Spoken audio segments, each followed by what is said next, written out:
Hi and welcome back to Free Science Lessons. By the end of this video, you should be able to describe what's meant by precision. You should then be able to describe what precision tells us about random errors. In a previous video, we looked at what's meant by random errors. Remember that random errors can happen every time we take a measurement. Random errors can be caused by incorrect use of equipment. For example, when reading a thermometer, your eye should be level with the top of the coloured liquid.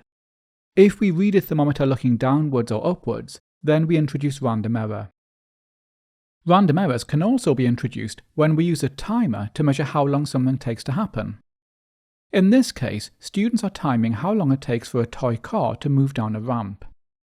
Different students have different reaction times, and will start and stop their timers at slightly different times. And again, this introduces random errors into our results.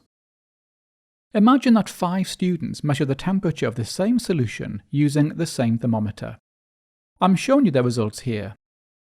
As you can see, the measurements are spread around a mean of 45 degrees Celsius. The range tells us the minimum and maximum values. So in this case, the range of measurements is from 43 degrees Celsius to 47 degrees Celsius. Now this spread of measurements is due to random errors, as the different students read the thermometer.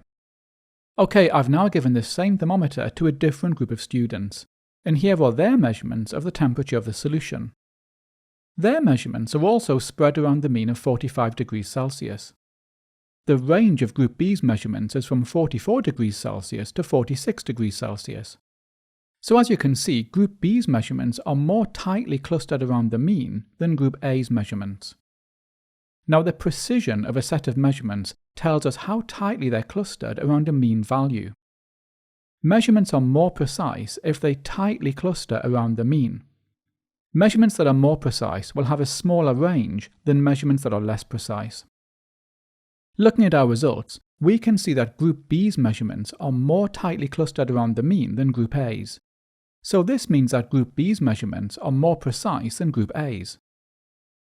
Now the level of precision depends on the extent of random errors. Greater precision means fewer random errors.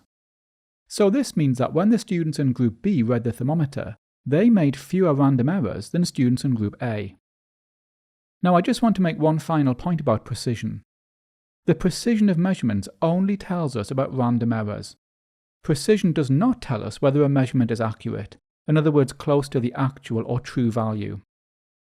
All of the students in Groups A and B used the same thermometer to measure the temperature of the solution. But what if that thermometer was defective? For example, what if the thermometer had a 0 error, which we saw in the last video? A defective thermometer would mean that the students' measurements would not tell them the true temperature of the solution. And there's no way we can tell that from the precision of their measurements. And that's because precision only depends on random errors. Precision does not tell us whether measurements are accurate. In the next video, we look at uncertainty.